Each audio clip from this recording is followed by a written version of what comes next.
Duterte 2028. Ayan, umugong na naman mga kababayan. Hindi mo na maintindihan kung ano ba talaga ang gusto ng mga Duterte. No? Ako ho ang nakikita ko ho dito sa diskarte nila mga kababayan. Inaano nila hinahanap nila kung saan magtutugma o papabor sa kanila, mga bossing. Kumbaga, tinatry nila, testing the water lahat.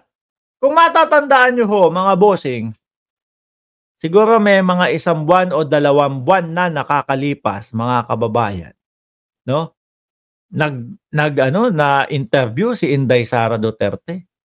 Ano ho ang sabi niya? 3 Duterte sa Senado. Ayan. Si Pulong, si Baste, at si dating Pangulong Duterte daw po, mga kababayan. Sabi ko ba, ibang klase yun no?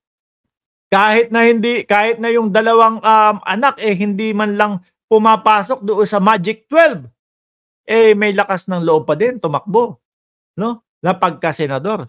So ngayon po, may isang senador naman tayo, nahuli naman natin ang katangahan, mga kababayan. Nagkomento si Robin Padilla. Aba, okay sa akin yan. 3 Duterte. Dadami na ang kaalyado ko. Dadami ang kakampi namin dito sa Senado. Sabi po ni Robin Padilla yan. Ilang linggo, nagpasa, anti-dynasty daw po, mga kababayan. Anti-dynasty. Samantalang nung 1 linggo lang, sabi mo, okay, ang 3 Duterte. Doon ko po na pag-isip-isip na, sabi ko siguro itong mga pinapasang mga bill ni Senator Robin Padilla, hindi talaga siya yung gumagawa. Ma'am Emotera Vlog 77? Kasi kung alam mo yon, hindi ka agree doon sa 3 Duterte.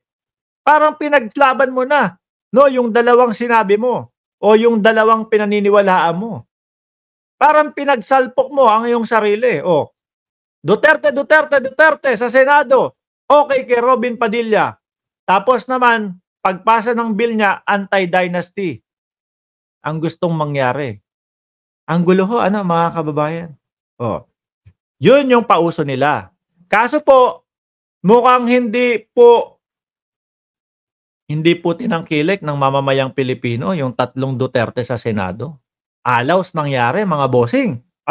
So ngayon naman po, ang pinapakalat naman ho nila, mga kababayan, Duterte sa 2028, mga bossing. Sabi ko, maganda ito. Siyempre, ang vice-presidente, si dating Pangulong Duterte, nahirap na pong makapaglakad. Yung mga nakikita natin na video na kumakalat, sabi nung iba, naku, maarte lang yan, Mark. Kunyari lang yan na hindi na makapaglakad kasi papasok na yung ICC. Humihingi lang yan ng simpatya, no? Sa taong bayan na wag na siyang hulihin kasi ganito na katandaan na at hindi na makapaglakad.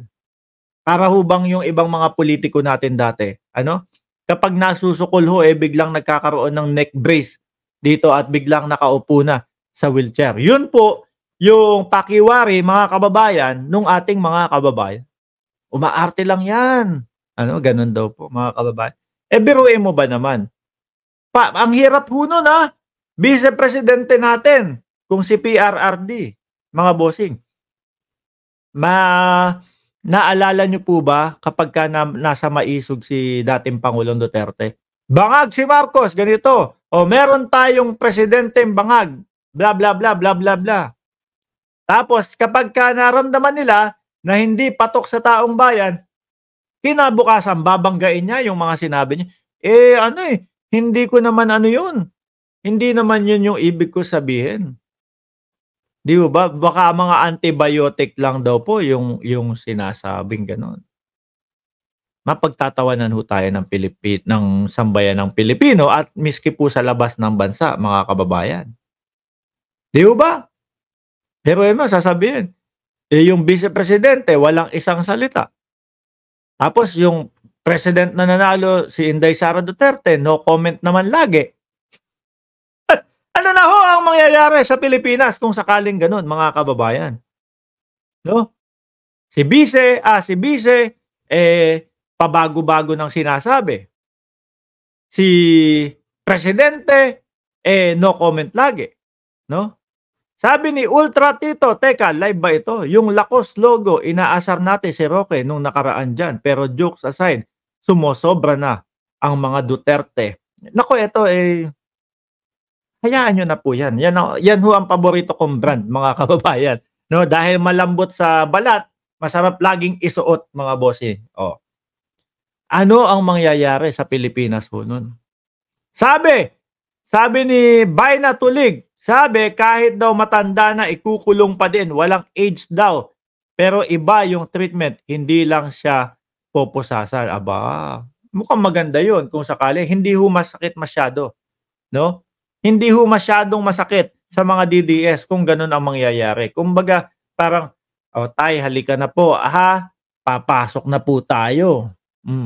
Sabi ni Cheche Boreche 2.0, bansang puro mura. Baka bansang no comment na ho tayo nun, mga kababayan. Sabi ni Ronnie Batalya, as usual, ilugmok ulit at ibabaon din ulit nila sa utang. Robin Padilla, you better check yourself before you wreck yourself. Correct ho, mga kababayan. Ako po, ang pakiwari ko ho dito sa mga ganitong style ho nila, mga bossing, no? Tinetesting nila lahat ng posible na posibleng pumabor ho sa kanila, mga kababayan. Yung tatlong Duterte, hindi nga po lumitaw sa Magic 12 yung pangalan ni Pulong at ni Baste Duterte. Hanggang sa umabot na bad trip na si Baste Duterte kay General Torre. Na pati yung pagsampal nabanggit niya na, hanggang ngayon po wala pa ding nangyayari, mga kababayan. Tayo naman po gusto lang po natin masunod, no? Masunod yung bawat pangarap ng bawat Pilipino. Ayan na po kay Baste Duterte, yung pangarap na masampal ang general. Ayaw pang abutin. Masaya sana tayo nun, mga kababayan. Ewan ko lang si Baste kung ano mangyayari. Kasi naging no comment na din po si Baste.